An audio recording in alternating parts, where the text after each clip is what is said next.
Candid conversations, unfiltered opinions, and humor with AVAG Beck's podcast. Hello, welcome. Today we have Shane Spraggs with us. Mr. Shane is the co-author of a book, The Power of Remote, and he's also a productivity expert with over 25 years or 20 years in corporate. I'll let him explain more. Hi, Shane. Welcome. Thank you so much for having me on the show. So, Shane, let's delve into this a little bit. Productivity expert, what is that? Well, I have forever, as long as I've been alive, I've just had this interest in making things and making people more effective, more efficient, and having, what's the fastest way of doing something? What's the best way, what's the way of removing steps from our processes and whatnot? My mom actually tells me a story of when I was younger. I would walk down the aisles in grocery stores and I would fix all the displays as I went by, and it's just been something I've just done through my entire life is just been interested in the rules of the game and how to make things as efficient as possible. Wow, so good for you for turning your passion into a career. So when you were in the corporate space, because there's usually hierarchy and things of that nature, how did you navigate that to get to establishing this as a business for yourself? I started off fairly early back in the good old days of the web, the web bubble. I started a web development company, and so I was actually one of the owners of a business for quite a number of years. We did quite well, and eventually exited. And then, I worked for Disney for a number of years as well. And so I had a good opportunity to see it from both sides, so being the person who ran the show as well as a person who was on the totem pole, pretty low on the totem pole in a large business. For me, my preferred approach to dealing with any situation is asking questions, and just understanding from the people I'm working with what their position is, what their understanding is, and helping them discover the ways to fix things and how I can help. And it all depends on how they expect me what they expect from me as well. If I'm just there to provide information versus there to help change things, it can just change it affects the discussion. But yeah, starting with questions is always the best approach. So do you think that applies for leadership? Because there's usually that disconnect between leadership and the people who report to them, where it's kind of like do as I say approach, as opposed to understanding what goes into the day-to-day functioning. And you've had the opportunity to occupy both spaces, right? As a leader of your own company and also having somebody that you report to. Was there commonality, in addition to asking questions that you said was important or you felt was important? Yeah, for me, it really comes down to understanding and having the compassion to understand the differences in the roles that people play. Having the variety of roles in the past has given me a sense, this appreciation for recognizing the people who are in the front line, as I often say, the people who are the employees of the business. They should be your experts, and you should trust their feedback. I've seen it time and time again where businesses fail because they have somebody in place who knows what's going on, but nobody asks them ask them for their feedback.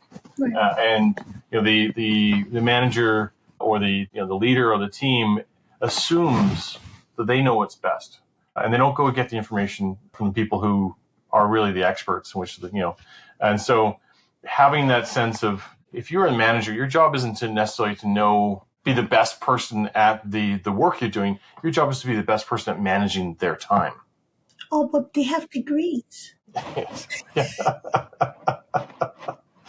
Well, the further away you get from the actual work, the less you know about it. You can maybe understand the bigger picture and how it affects customers and how it affects team members in a broader sense. But the specifics of doing the actual work really need to fall into the hands of the people who are responsible for it.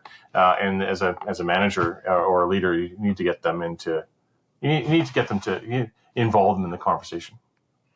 So do you think, or do you see in your practice and your experience so far, that involving team members and, the people on the front line not only creates a healthy work environment, but also makes them feel like they're part of the success of the company, regardless of, a stake in shares or anything of that nature. Yeah, absolutely. And let me tell you how a typical company does, let's say, year-end planning. Okay. A bunch of executives will go off on a multi-day retreat. They'll spend some time maybe enjoying the social side of things. They'll finally get their act together, get into a room. They'll spend 4 hours together in a room, and they'll put a bunch of ideas on the table, and then they'll pick the things that need to be done, and then they'll come back and tell everyone, hey, we made these big decisions. And they almost often always fail in that situation, because not only is the team not aware of the the direction they've taken, they're not bought into it. It's not informed decisions, and then they do a very poor job from that point forward in keeping track and executing on it. What's most successful is you start off by saying to your team, say, hey guys, give me a list of things we can improve next year. Where do you see the challenges are? You don't necessarily have to act on everything, but you do need to collect that information and use it as your basis for decisions. Also pulling information from your market, you pull information from your competitors and other areas, and you go into that conversation with as much informed as possible. And then when you come out of that conversation, you may have decided, hey, these are the 5 priorities we're going to use for the year. You can go back to your team and say, here's why I picked these and why we didn't go with what you said. Or thank you for providing that suggestion. We've decided to go with that. And that just brings them along for the ride, makes them feel a lot more listened to, and you'll get more work out of them because of that. Right. So all of that has an essence of humility and checking the ego, right? How many leaders do that, and how important is that in leadership? I think you almost always find the best leaders are the ones that listen to their teams and do check their ego time and time again. If you go through and pick any number of leaders, I don't want to get into any particular ones that are going on right now because there's some pretty hot topics with respect to that. But the ones who are remaining pretty quiet these days are the ones that are likely leading their team to greater success. I think there was the quote that culture eats strategy for breakfast is still rings true today, where the essence of that is that Gladwell said that back in 1990s. The idea behind it is strategy is you telling people what to do. Culture is people understanding how to do it and having a way of going about it. My perspective of culture is that if you really start breaking it down, it's the collective habits of the organization. So it's the stuff you just do naturally. And most people think about culture in terms of either social, hey, we have a ping pong table. That's part of our culture. We have Jean Fridays. You can wear your jeans on Fridays. That's not culture. That is the social aspects you're trying to impose on your team. What the team does without your direction is culture. Mm-hmm. Absolutely. I agree with that. And there is this known phenomenon that decisions are not made in the boardroom. Sometimes decisions are made in those cultural imposed behaviors where just because Jessica's son plays lacrosse with my son and I know Steven's wife who's cousins with, Alyssa, that is why I, will give this person a promotion over basically promoting mediocrity over quality and qualification. What would you say to a culture within a workplace that does that? I start with the basic foundation of assuming that, and I think this is largely true, that everyone is smart. People know what's going on, right? You take your typical worker who's been hired to do a job. They know what's happening. They understand more than people give them credit for. And when they see people getting preferential treatment, decisions being made in the back room or in the hallways as opposed to in plain sight with transparency, that affects the way they work. It affects their appreciation for the work, for the role that they have and the company they're working for. And, it it often just degrades their experience at the office. It takes work. It does. A good leader isn't a leader by chance. It's not something you're born with. You need to, you might be born with the ability to sway people, but that's only, that's a very small part of it. You need to be fair. You need to do the work. You need to establish good structures and a good methodology for your business that treats everyone the same way and gives everyone a fair shake.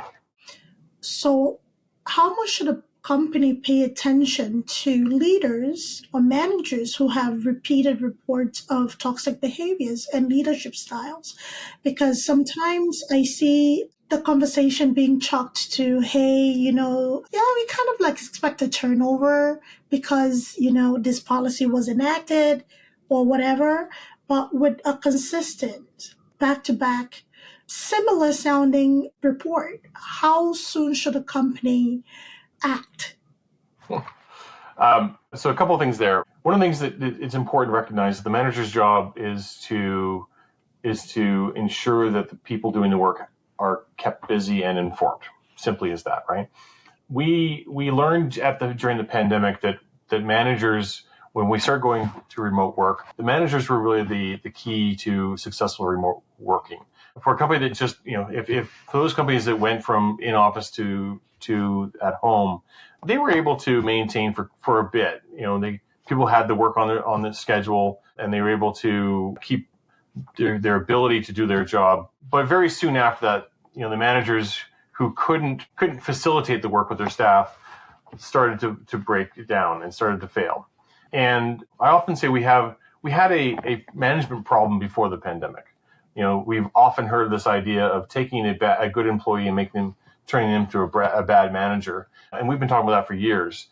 Managers have consistently received poor training, poor mentorship, and we just assume people know how to do it. And it's a skill that people need to learn and get good at. And it's not something you can get good at just by reading a book.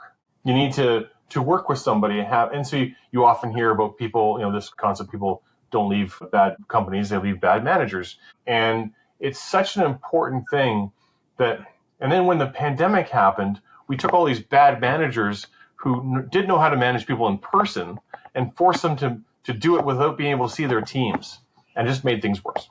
Yeah. Right? So the importance of training, because not everybody has the interpersonal skills to manage. Let's just set that record straight.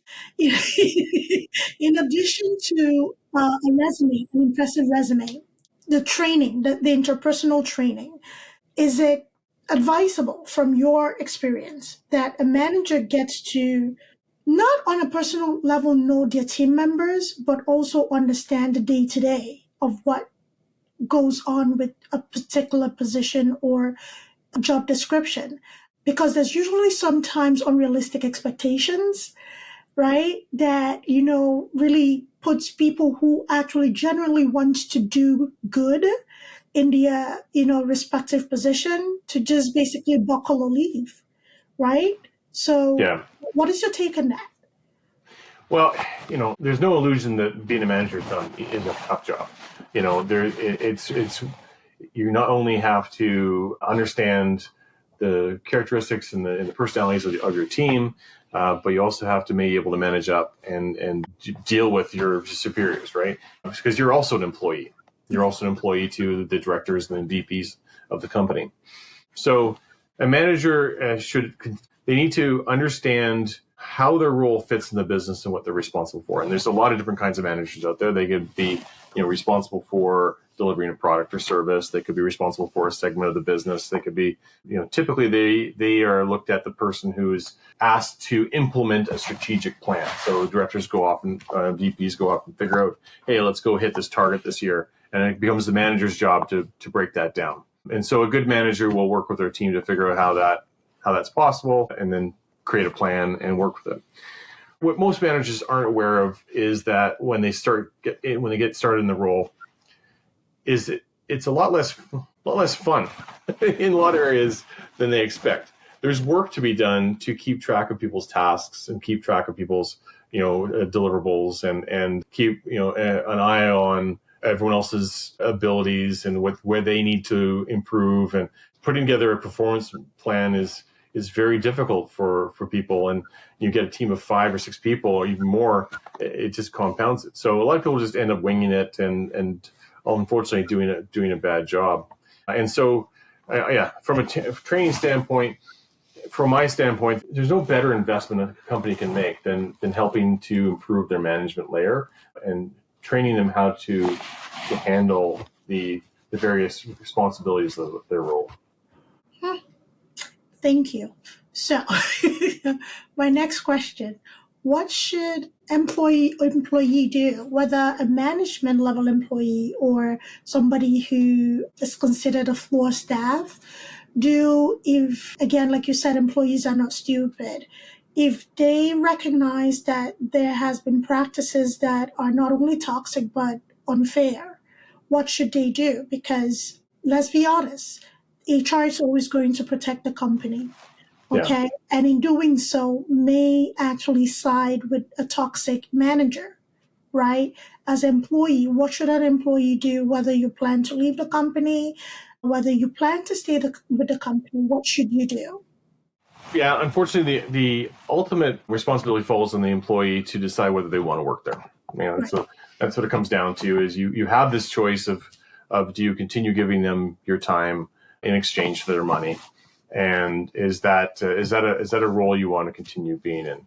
Remote workers know this quite a bit because in companies where there are people in the office versus people remotely, it's very difficult for a remote worker to get the visibility and get the face time with the people who make those decisions for advancement and whatnot that is needed for them to get promotions and be treated fairly. And so on the surface, the best, try to find ways to bring it up and talk to people. I always advocate for a conversation over an email or a text message. As soon as you put something in writing, it's easily misunderstood. It's easily copied and pasted. I can't tell you how many times a negative email has been forwarded to other people in the staff and creates a larger challenge. And have conversations with the people you feel comfortable with. Obviously, if you don't feel comfortable with anybody, that's a real problem. And then you really need to be just thinking about your career options. And then again, these days, they may be limited because, it's not necessarily an employee's market these days. It's an employer's market. So find champions, find people you feel comfortable with. And HR is you bring a good point. Be careful how you present things to HR. They are not necessarily there for your benefit. They're there to protect the company in a lot of cases. And I've heard far too many stories of people taking their concerns to HR and it turning it on them in the end. Sit down with the manager. Again, start with asking questions. Hey, can you help me understand? I love those words. Can you help me understand how this is working? And ask them to explain to you how things are working and see if you can help them come to a realization through asking questions that they've either made a mistake or that there's an inequity in the business you're working with. I won't paper it over. It's not easy. There's work to be done. You got to be very careful and have conversations as opposed to write emails. All right. So do your best to have a conversation. If it's a level-headed human being, they will be decent. If they're not, they will not be decent, and that's okay. Yeah, and just follow up with documentation. If you feel that it's going down a path that you may be out of your control, there's nothing wrong with saying, hey, thank you for the conversation. Here's what I heard, and then sending that out as an email. Again, try not to be negative. That's the only thing you can control is what your approach to things is, and how you show up. Okay, great, I love it. And let's talk about your book, right? Can we see the cover for everybody who's watching? Is the beautiful cover. It says "The Power of Remote." Yeah. All right. Let's talk about the power of remote, Shane. What is that? So it will come as no surprise that we started writing this book in the middle of the pandemic. It seems like a long time ago now, but I can't believe it's almost been 5 years since we pulled the trigger on office work. And so much has happened since then that it's hard to really wrap it into a single conversation. But At the time, we wanted to share our best practices. I was working with Cynthia Watson. Cynthia she's been a remote worker for ages. You did her master's in 1993 on telecommunication. That's what we used to call it before it became just remote work. And I brought in my experience leading teams and running companies into it, and really wanted to provide a whole holistic view of, hey, you've got a company. Here's the things you need to do to manage remote workers and be successful remotely. I will die on the hill that, having remote workers doesn't make you less or more successful. It just gives the employees more flexibility. So instead of me getting up in the morning and driving to an hour to work, an hour home afterwards, I can just be at my desk and do my job and get my work done faster, more productively than I would be in the office. In fact, there was just an article that came out recently that talked about how remote companies are twice as productive and have been twice as successful as companies that have remained in the office. Sadly, there's been lots of return to the office movements recently, but I understand that these large companies are not set up to handle a large remote workforce, and it's understandable in a lot of different ways. There's obviously a lot of assumptions on why they are doing it. Everything from ways to fire people without having to pay for their severance, to issues with too much empty office space downtown. My feeling towards it is that they're just not able, from a cultural standpoint, make that shift required to be a remote team. So yeah, the book contains strategies for managers, executives, and HR people on how to manage people, be strategic, and hire people and handle the HR side of things. So culturally, do you think we'll ever get to a society where remote work is fully embraced? Because the one thing I hear from managers and leaders is that, well, I can't see what they're doing. So it's giving micromanaging, right? So how can we ever move to where we can trust our employees to do what they're supposed to, what is expected of them, without feeling that we have to keep an eye on them or have our eyes fully on them at all times?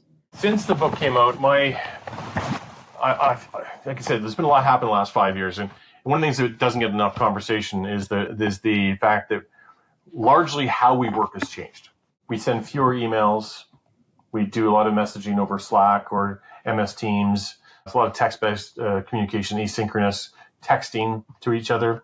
We do fewer in-person meetings. Doesn't matter whether you're in an office or not. You do team meetings, you do Zoom meetings, and fewer people are flying to meet with customers. They're just doing the majority of those conversations over video. And the way we've worked has really changed. And what I'm seeing is that, yes, we have fewer remote-only businesses than we used to, but almost all businesses have a component of hybrid in it. The ability for people to work 1 or 2, maybe 3 or 4 days a week at home and be in the office for one of those other days. That's changed the landscape, and we are already as a society more comfortable with that than we were 5 years ago.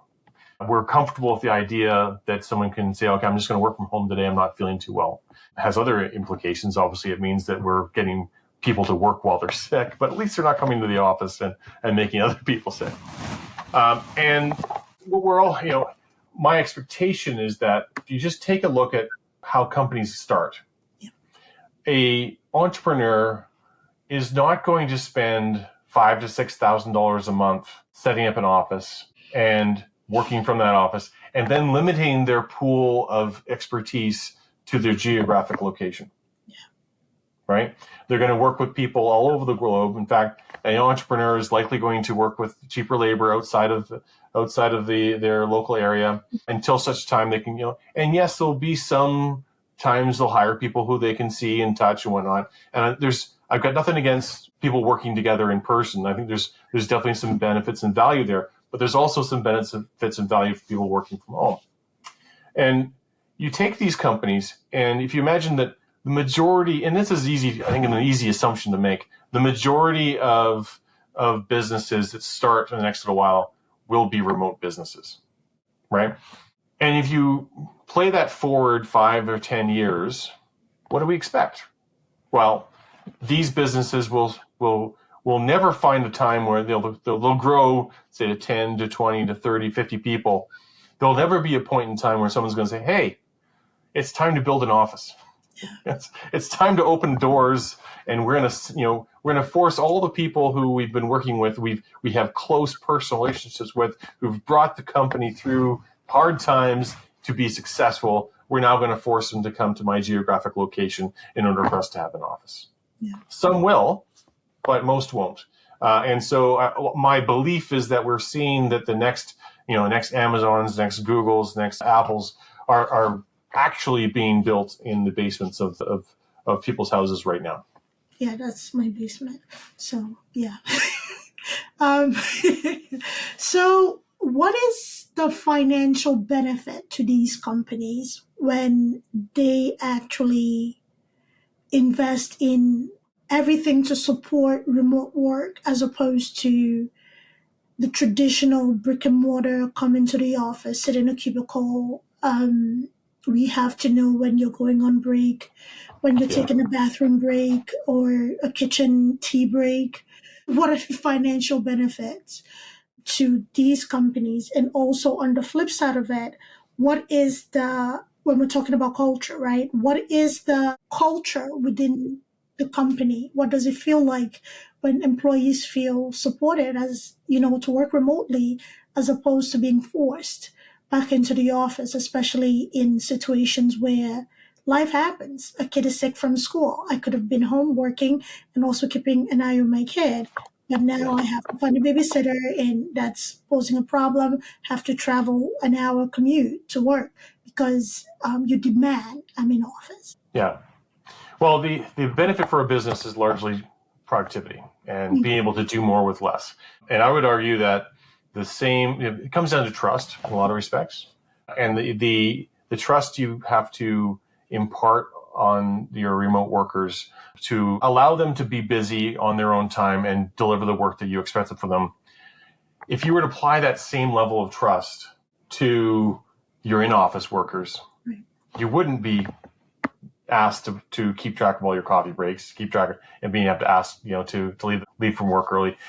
That's the same problem, right? And so, I mean, there's a lot. The culture side. There's a lot of benefits and a lot of pieces to it. Everything from people feeling like they have more control, being more accountable to the work and therefore feeling more engaged and having more buy-in and wanting to contribute to the success of the business, to saving money on the office. There's a very tangible expense, although I'd argue that some of that money should flip over into learning and development. I think that the companies should do more to fill a bit of the gap. You do miss the ability to learn from others when you work from home, because you're not there. You don't see them. You don't walk over to their desk and, hey, what are you doing? Oh, okay. I found this cool app yesterday. Look what it does. And you lose some of that. So you need to have some intentional processes in place to recreate that or teach people that stuff. But there's some other intangible things that people don't expect. Remote workers have far less drama than people in the office.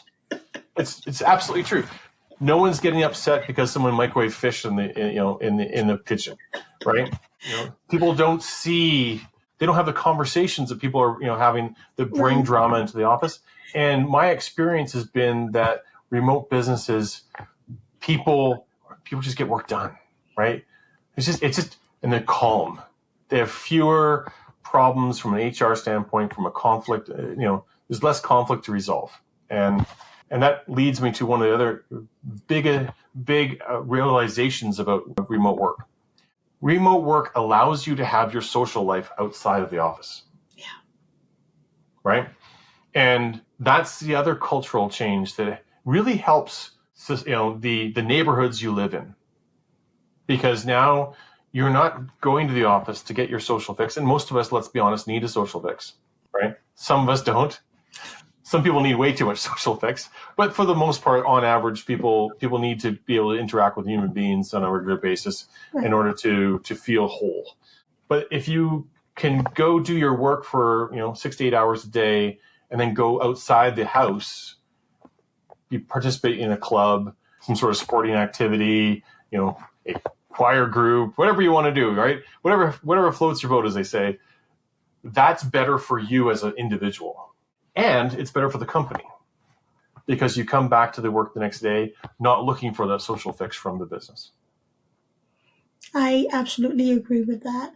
And efficiency, you said a number of things about efficiency, getting the work done, and, just being a rock star. What would you say to this notion? Going back to micromanaging, if I am an employee, I am able to be efficient. Say my highest productive hours are between the hours of 10 and 2 p.m., right? And I'm talking from a nursing standpoint. I have about 15 to 20 people to make phone calls to. I already know what I'm asking, what I'm following up, and how to help these people. I'm scheduled to work an 8-hour day, which might be 9 to 5, might be 8 to 4, but I'm working remotely. If I'm able to get my calls done, documentation showing that I got this calls done, everybody that I outreach to can verify that I did the outreach, right? Is there a reason to demand a full 8 hours if I'm still able to meet the metrics that was required for me for that day? Is that something companies need to focus on? Because when you sign your employment agreement, you signed and agreed to work 40 hours a week, which translated loosely to about 7.5 to 8 hours a day. My opinion is if you get the work done, you got the work done. Right? If you did it in 4 hours versus 8 hours, good for you. That's the way it should work. Yeah, and we as a society we've long equated time with money, right? Yes. It's $20, $30 an hour. It's what you get for doing the. And in my past, I ran a services based business. It was always interesting to me that you put a quote out for a bunch of work and say, okay, it's going to take you 100 hours, and we'll charge you $100 an hour. It'll cost a client $10,000. If we put someone who knew how to do the job on that project and they did it 50 hours shorter, does that mean we get less money for the project? That's the question. Right?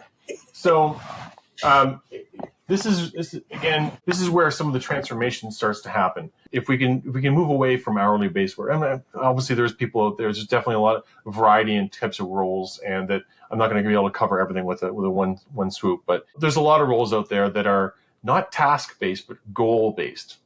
What you just talked about was a set of goals. I need to accomplish this work in order for it to be completed.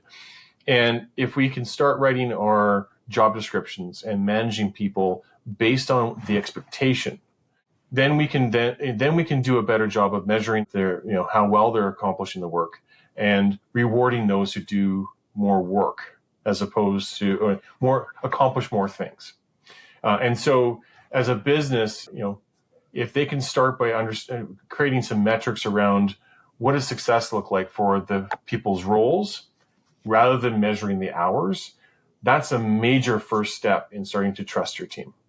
I agree with that wholeheartedly, because if I'm able to accomplish the goals that are set for the day, it gives me room to learn the extra things that I may use in my practice, or I may just, follow up with that person I had a call with yesterday that I actually plan on calling in 2 days or tomorrow. I may just follow up today, to see if there was anything additional I can do. I think this is where we start seeing those rock stars, right? So as opposed to a performance appraisal that is based on my own bias of an employee, I can actually see where they're going that extra mile, right? I had somebody so lovingly said this to me years ago, and I'll never forget it. We were talking about something being completed, and I'm like, oh, I've already done my stuff, and I have to help this person with this, this needed to be done. She's like, I need to stop you right there.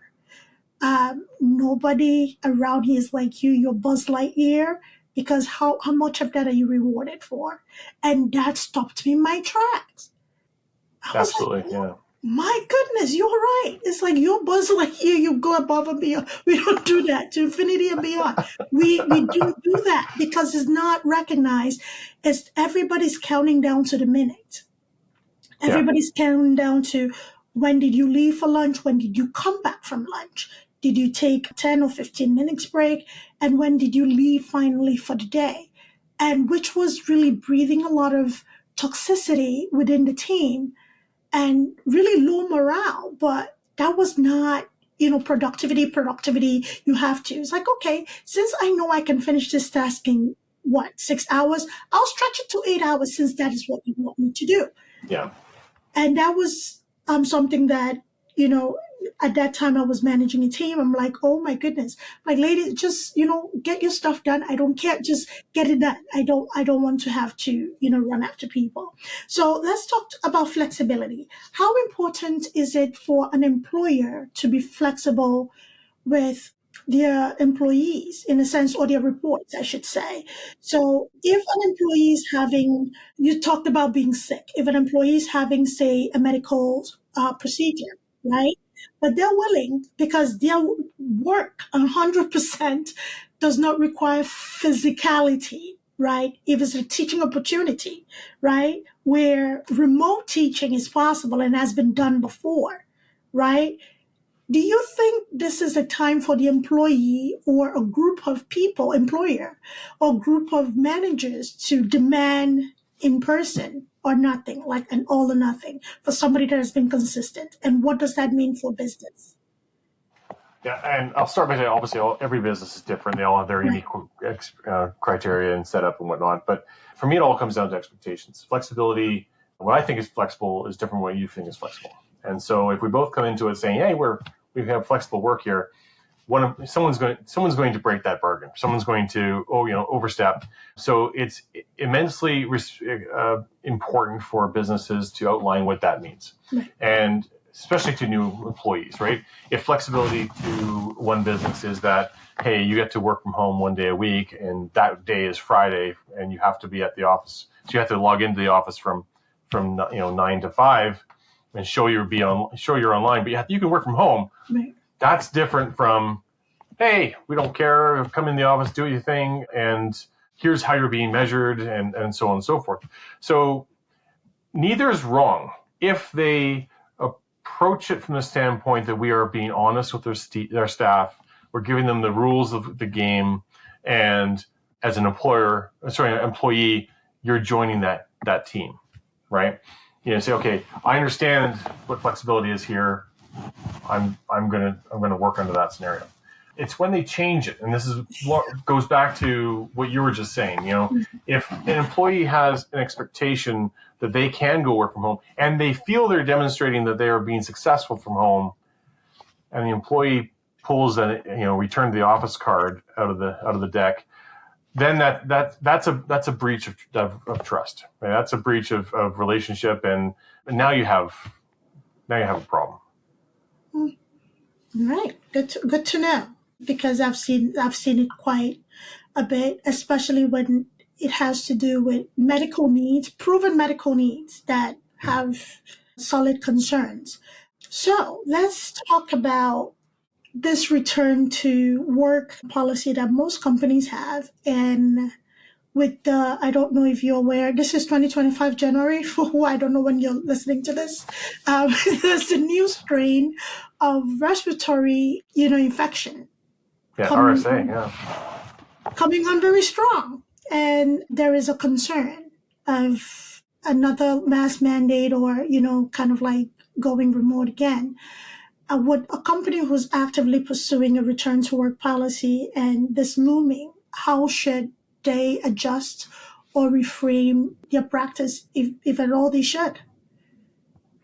Yeah, it's yet again, everywhere you turn, there's some additional benefit for remote working, and reducing the amount of the sick days is a huge one, right? The companies pay a lot of money each year for people not to work because they're homesick or for other reasons, and it's statistically remote workers have fewer sick days. I worked for a remote company, 40 people for quite a while, and over that time, I think I saw 2 people take a sick day. 40 people, years. It was incredible, and so it should be something that employers are looking at as a sort of silver bullet, if they can wrap their heads around the other parts of it. Again, from a company standpoint, they need to have their management layer figured out. Mm-hmm. They need to have people who aren't going to micromanage and understand how to, impart accountability, make people feel comfortable, give people trust for the work they're doing. Otherwise, they're just going to have more chaos, and it isn't going to work for them. But it's such an obvious solution when we have these waves of disease and epidemics come around. And yes, we just had COVID, and it's kind of largely out of the way now. But every year we have flu season. Every year we have some bad norovirus come through, or whatever you want to, and they go through offices like wildfire. Yeah, people have kids, and kids are big vectors for especially with respiratory infections. So if my kid is sick and they brought something from home, and it's just a matter of time before I take it to the office, Exactly. And I would think this would be a benefit. So let's talk about consultants, and this is wrapping the conversation. You mentioned, what if you have a consultation with a company, and you mentioned the amount of money, and you put an expert on the project, and it's done in a shorter time. Does that mean you get paid less? For people in the consultation space, there's usually this notion that, because I'm either freelance or consulting, I will do things at my own pace, right? Because you're technically not the boss of me. You're consulting for my skills. What would you say to those populations? Yeah, I think this day and age, the free market kind of takes care of a lot of that. There's a lot of competition for everything. There's a lot of people who can do everybody's job.